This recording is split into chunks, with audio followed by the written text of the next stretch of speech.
Welcome to 35th episode of my podcast, Open Conversation. I'm your host, Bella, and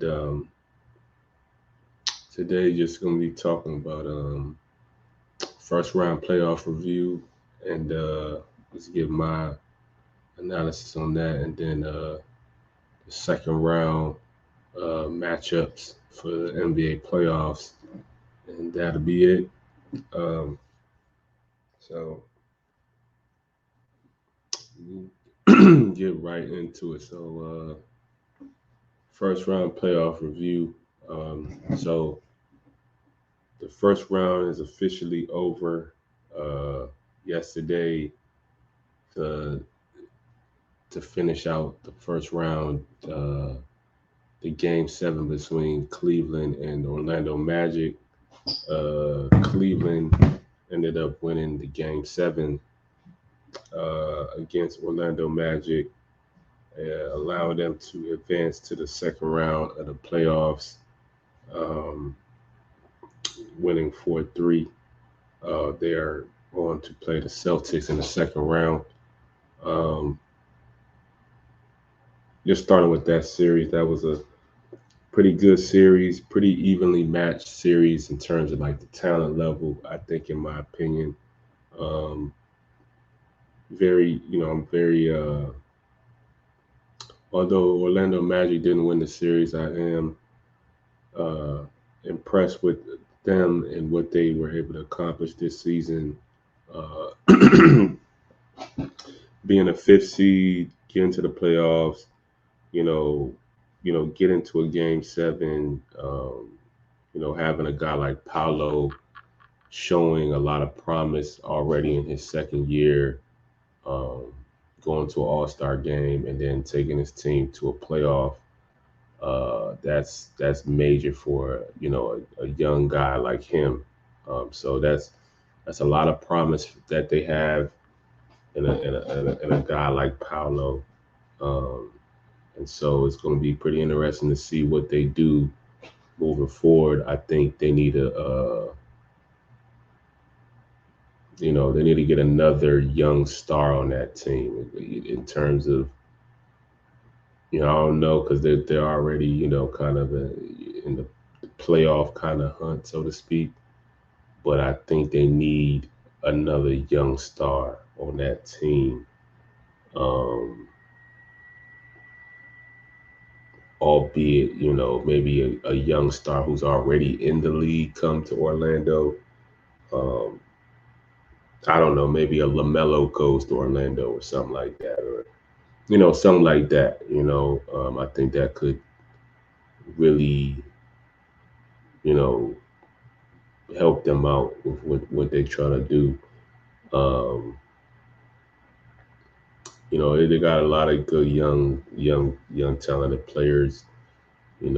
More so feeling kind of like role players, but they're good players. They're going to be guys um, on this Orlando team that likely, if I had to, I guess, project into the future, are good pieces that you can have on your NBA roster and are going to be around for a long time. You know what I'm saying? A Markel Fultz, Cole Anthony, Jonathan Isaac, the Wagner guy, brothers and stuff like that. Like, these are guys that necessarily, I'm not gonna just cover, probably not gonna be all stars. Maybe they will, I don't know, you know, but they're gonna be formidable guys in the NBA for a long time. I could see them, being in the league for a while, being serviceable to NBA rosters. So I definitely could see them, being in the league for some time, and then Cleveland, um, more a young team, but they got some experience. They got a couple guys who had some experience, who's been in this league for a while, for some time. Donovan Mitchell, still kind of on that young tier of, the next generation of stars. Like I said, like he's still in that, the Jason Tatums and the Devin Booker, kind of class and tier. But he's had some experience, even some playoff experience. Um, Garland, an All Star, and so this was expected for them to win. I had picked them to win this series, and you know, so it's good for them. I think you know they uh, they still need another kind of like an all star kind of guy on that team to really be a contender. But you know, good win for the Cleveland Cavaliers. Being able to advance to the next round. And so then next, you got Boston Celtics and Miami Heat. Jimmy Butler did not play the whole series, so that's the Heat's best player. So they ended up, it wasn't too competitive as would have been if Jimmy Butler was on the floor. Boston ends up winning 4-1. Um, the Celtics advancing as expected. Uh, you know, the Celtics, did what they had to do. They did exactly what they needed to do, take care of business. Disrespecting for them to win. Miami, like I said, without Jimmy Butler, didn't have their leader on the floor, so they ended up losing. Bam played well. Um, in the game that I've seen him, he passed some pretty good games, but just wasn't enough. You needed Jimmy out there to really compete. So that's that on that. Then you had the Milwaukee Bucks and Indiana Pacers. Um, Indiana Pacers ended up winning that series. Um, again, it wasn't the expectation for Giannis to not be playing. Giannis did not play throughout the series. Dame didn't play some games. So Milwaukee Bucks were obviously undermanned, playing without their two best players. So they still managed to win two games. If those two guys on the floor, I don't think that Indiana would have won. I think they probably would have won that maybe like one game. I think the Bucks would have won four. Pacers would have won one. If they had their two best players on the floor. Um, I think the Milwaukee Bucks had a lot going on this year. They started out pretty good and then ended up firing the coach mid-season, bringing in Doc, finding the chemistry with that, and then finding chemistry with that, and then you know you get to the playoffs, and then you had the injuries with Giannis, Dame, and so it pretty much hindered their season. Uh, and they're just gonna have to look forward to the next season. Get healthy. You know, Dame and Giannis get healthy. They have another year under their belt to kind of gain that chemistry and figure out what they want to do in terms of the direction they want to go for their franchise. And so I think that the Milwaukee Bucks should give the Dame and Giannis experience another shot, another opportunity to see, where they can go if they can stay healthy and stuff like that. Um, I think they have the solid personnel. Just give the team another shot. Give Doc another some, full off season to get the right personnel, get the coaching staff he needs and stuff like that. and come back. Shout out to the Pacers. They advanced. Um, TJ McConnell played very well. One of the more underrated players in the NBA, in my opinion. It's funny because LeBron had mentioned in his podcast that TJ McConnell is one of his favorite players.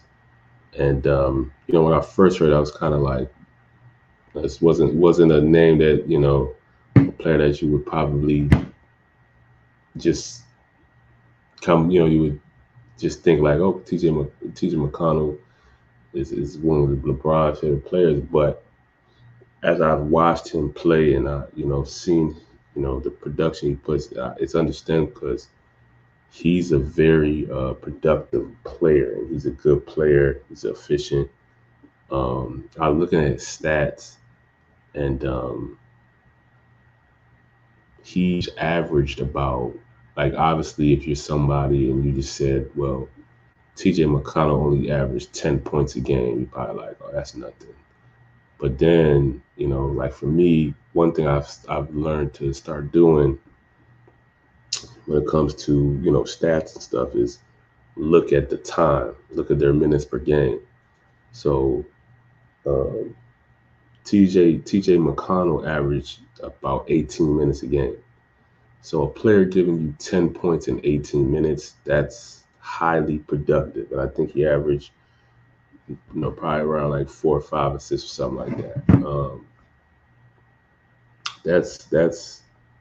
That's super productive as a player. And so, and then, obviously you got, Halliburton, who is starting in front of him.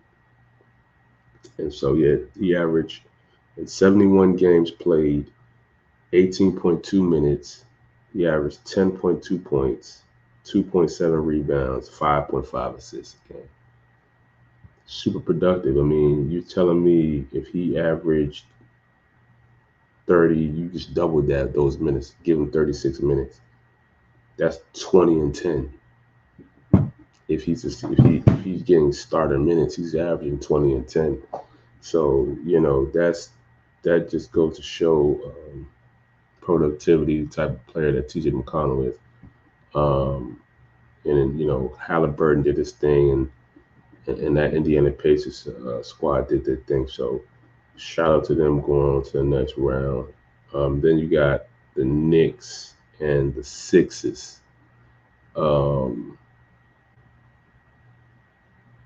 The New York Knicks advanced to the second round, winning 4-2. This was probably my favorite series that I watched. This was my favorite series of the first round. Very, very entertaining series. A lot of games came down to the wire. A lot of big shots were made down the wire, and you're just seeing the emergence of Jalen Brunson and the player that he's becoming. Over the 2 years and what he's doing. He played lights out the first round. Had multiple, I think about 3 40-point games. Just balling out of control.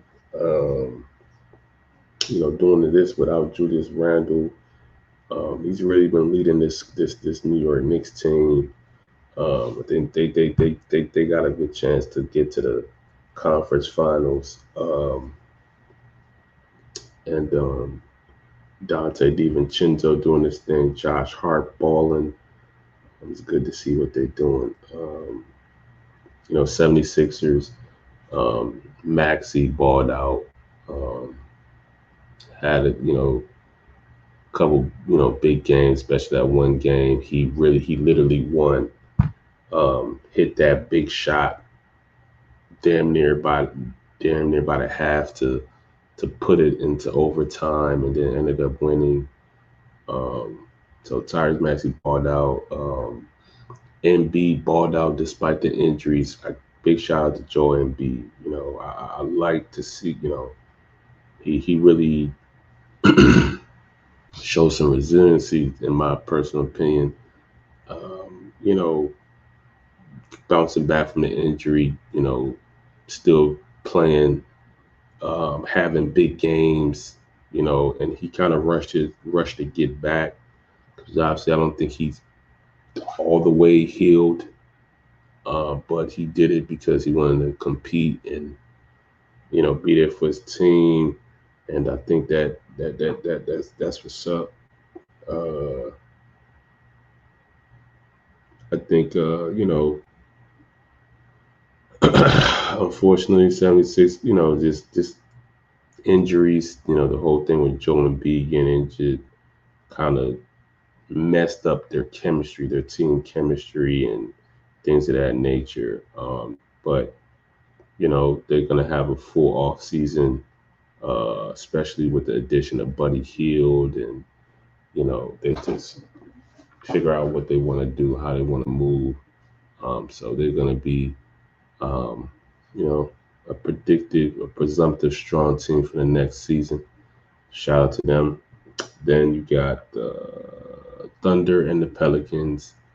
Um, you know, they won. Thunder won the series with ease, winning 4-0. The young Thunder squad really showing what they can do, showing their resiliency, their ability, their talent. They really dominated the series. Nothing much really to say. Zion was injured, unfortunately, um, and so things were kind of left up to C.J. McCollum and Brandon Ingram to kind of lead the way. But unfortunately, that didn't. They weren't wasn't enough to beat this young Thunder team led by Shea Gilgeous-Alexander, um, and the rising young players that they have, and Chet Holmgren and Jalen Williams. This is a young Thunder team that is showing they belong, and they're no fluke. So they advance and will be playing the second round. And then you got the Clippers versus the Mavericks. Um, the Clippers lost the series. Dallas won 4-2. Um, Luka played lights out. Kyrie played lights out. Of course, injury bug crept up on the Clippers. Um, Kawhi missing a number of games, and things were pretty much left up to James Harden and Paul George to pretty much take up the mantra for them, and wasn't enough. Got bounced out. I do think if Kawhi was not injured, that they would have won. I picked the Clippers to win this series, but they didn't. So yeah, Dallas has moved on to the second round, and then Minnesota Timberwolves versus the Suns. Minnesota won this series very handily, winning 4-0. And Edwards showed his dominance, played great throughout the series, dominated the series, outplayed both Booker, Durant, and Bill by himself. In my personal opinion, and as they said, is that change of the guard, and we're seeing it right in front, in our eyes. These young stars are taking up the mantle, showing that they're here to stay. It's a change, changing the guard. It's their turn now. So Timberwolves advanced, Suns lost. Just a team, I just felt like the personnel of this team was never good to begin with. You got 3 great players, a couple good role players, but just the personnel of that team just didn't make sense from the beginning. And the result was what it was. They get bounced out the first round. I think this roster needs to be reconstructed, and if they feel like they can want to win a championship. As currently constructed, this roster cannot win anything. Obviously, they got bounced out 4-0. Um, Matt Ishbia, who's a fellow Spartan, shout out to him, but I definitely disagree with his point of like his team. If him thinking that his team is in such great position, moving forward because like you got swept 4-0, you got three great players, and that's really about it. Um, and you got some, like I said, some good role players, like a Yusuf Nurkic, Eric Gordon. You know, they should have made more use of Bol Bol. I think he's a lot better than people think. And so you have these guys, but like I said, just overall, the roster, the team just never fit well, in my opinion, how it was set up. So Minnesota is going on to the second round. And lastly, Denver Nuggets versus the Lakers. Denver won the series 4-1. Gentleman's sweep. Denver dominated the series. Joker dominated. Despite the great play of LeBron James and AD, and including D'Lo. People always want to give D'Lo a lot of flack.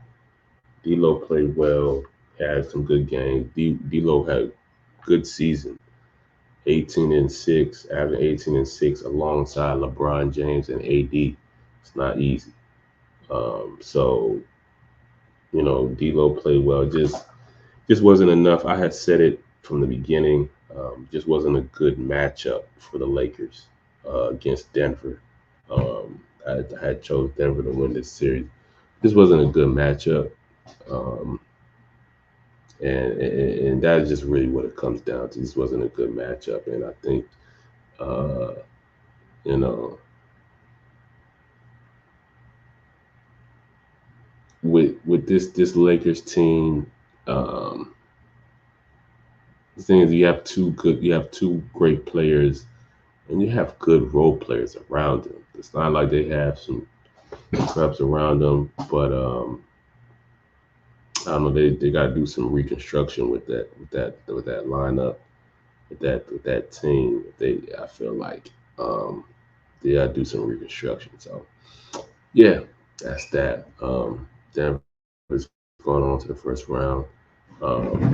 As it pertains to my picks for the series, I got two wrong. So out of what, 1, 2, 3, 4, 5, 6, 7, 8. So I went 6-2. I went 6-2. 1, 2, 3, 4, 5, 6. Yep, I went 6-2. Only two series I got wrong was the Pacers and Bucks, but Giannis got injured, Dame got injured. Who would have, you know what I'm saying? So that automatically skews that, you know what I'm saying? Puts an asterisk on that one. And then the other one I got wrong was the Clippers and Mavericks, but Kawhi got hurt. So that skews that. So I would have likely got all of them right if not for injuries, barring injuries. So yeah, I think I did pretty good. I gave y'all some good picks, you know what I'm saying? So yeah, man, that's my review for the first round of the playoffs. Minnesota Timberwolves versus Denver Nuggets. So Minnesota is one game won against Denver Nuggets, and had about 40 points, 43 points. You know, the balling has continued on to the second round. He's been playing lights out, doing his thing. Again, as I've said, the game of basketball is about matchups. This is the one team I think that has the best chance In terms of matchup to beat the Denver Nuggets, if any of you guys can recall, this was said last year. Players from the Denver Nuggets said that the most challenging team that they had to face was the Timberwolves, and that was the first round. Of all the teams they played um, for the rest of the playoffs, they said the Timberwolves was actually the most challenging. And I'm starting to see, you know what I'm saying? This doesn't look like necessarily a favorable matchup for the Denver Nuggets, just off the personnel. They match up the best against Denver because you got Rudy Gobert, who's a big that you can put on Joker. You got Cat, who's a big you can put on Joker. You got Nas Reed, who's a big you can put on Joker. You got multiple bodies that you can put on Joker. If you look at game one, yeah, Joker had a good game in terms of stats. Yeah, he put 32, had 9 rebounds. That's good. But if you look, he wasn't necessarily all that efficient. Um, Scoring the basketball and his shots, he went 2 for 9 from the three. So he really wasn't all that efficient. And that is what you need if you want to beat the Denver Nuggets. You have to get Joker to not be efficient. If Joker isn't as efficient, in terms of scoring and getting his teammates involved with the assisting, they're not going to be as productive. That Denver Nuggets team, runs off of the Nikola Jokic and his productivity and how he's able to score and get his guys involved. So if you can prevent that, you have a pretty good chance of winning. Put some big bodies on them, multiple bodies on them. It's going to be very challenging. And the Minnesota Timberwolves has that on top of the fact that they have a great young player, Ant Edwards, who can, score the ball on the wing, penetrate, shoot the three, can even assist at times. Um, just got the energy, the enthusiasm, the mentality to go out there and win and compete. So um, I think that's just major for Ant Edward, for the Minnesota Timberwolves. But nonetheless, I think that the Denver Nuggets still have a good chance of winning this series. I still have them at the favorable matchup. They are the defending champs. They have the pedigree, so um, I am going to pick the Denver Nuggets to win this series um, in 7. I don't think this is going to be, I think this is going to go to 7 games. I think this is going to be the most intriguing matchup of uh, of um, of this round. But yeah, I do have Denver Nuggets winning this series in 7, in 7. If not maybe 6, but I think they're gonna go to 7. And yeah,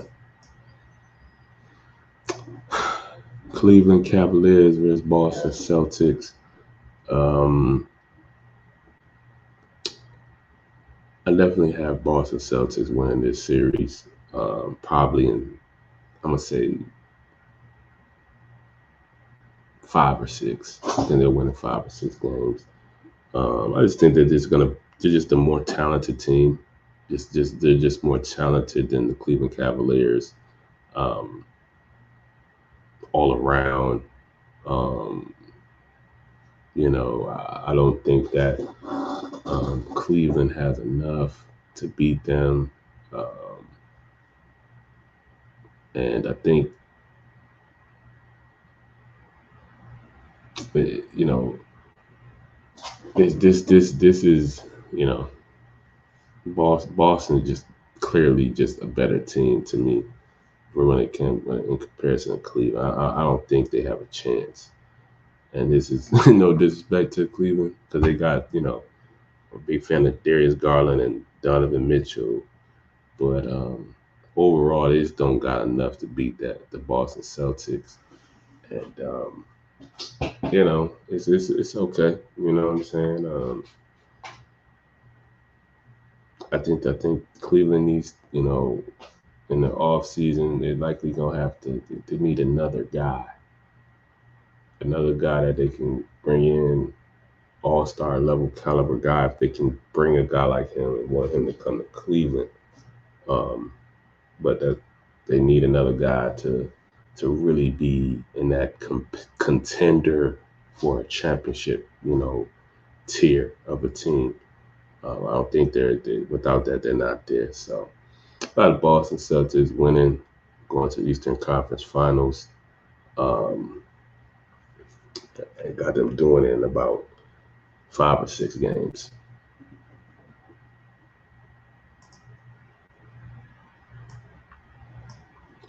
New York Knicks versus Indiana Pacers. Um,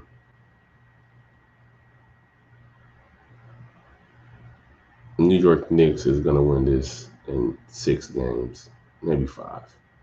Um, Not a good matchup for the Pacers. I think they're gonna score points and do their thing, but I don't think they're gonna win. Knicks have, just they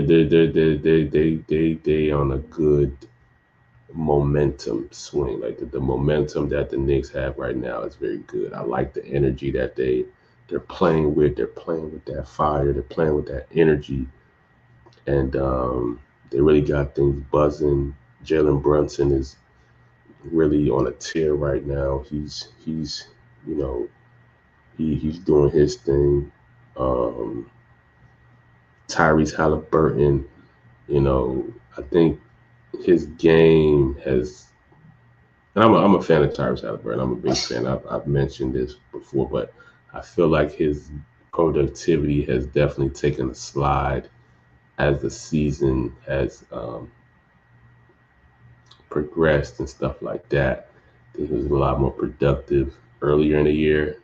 For those who've been, following the season, he was definitely like lights out, just killing. But that momentum has kind of died down. He went through some injuries, so it's kind of understandable. But I don't think that the Pacers got enough to beat this New York Knicks team, and it's just not a good matchup for the Pacers. And so I think that the Knicks is going to win and advance, make it to the Eastern Conference Finals. I think they're going to do it in about 6 games.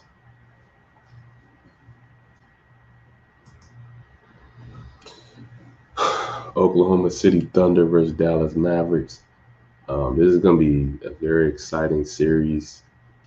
Two young teams, um, two great scores. You got a great scorer in Shea Gilgeous, great scorer in Luka Doncic, Kyrie Irving.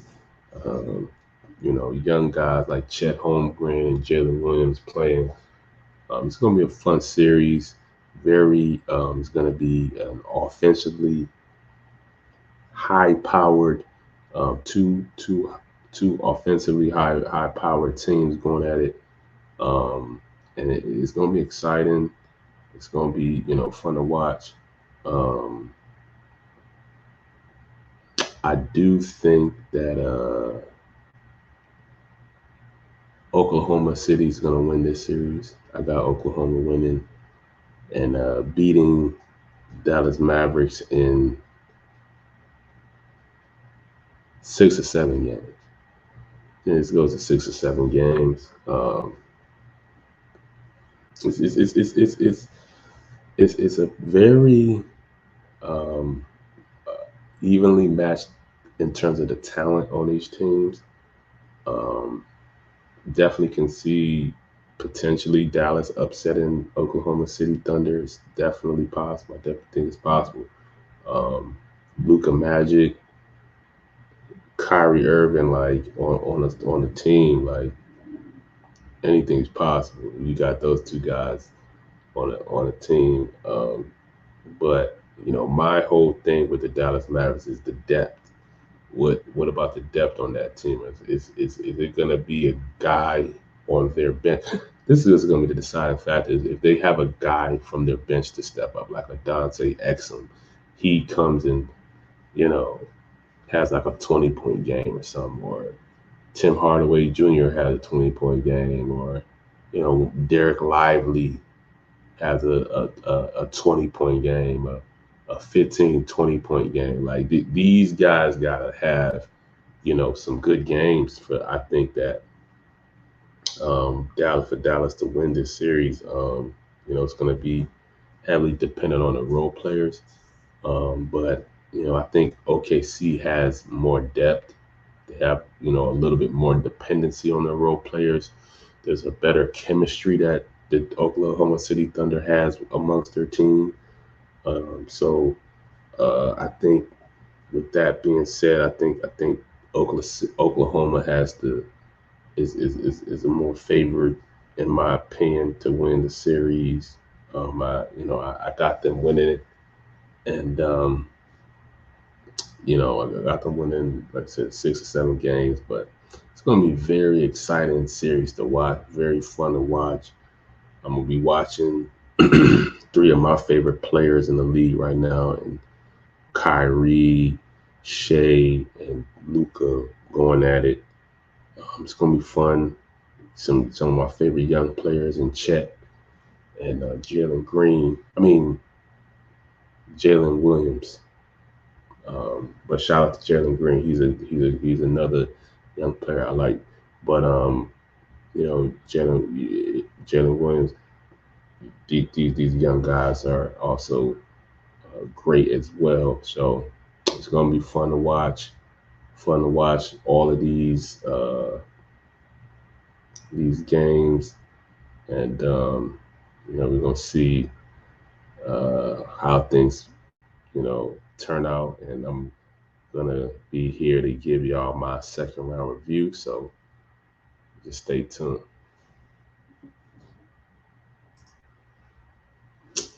That's the end of my podcast, the 35th episode, man.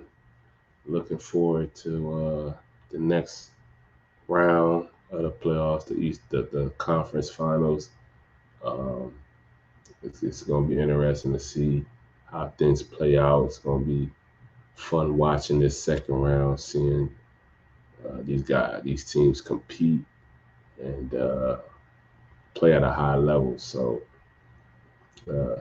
looking forward to giving y'all my update on that when that comes. So, till then, peace out, peace and love.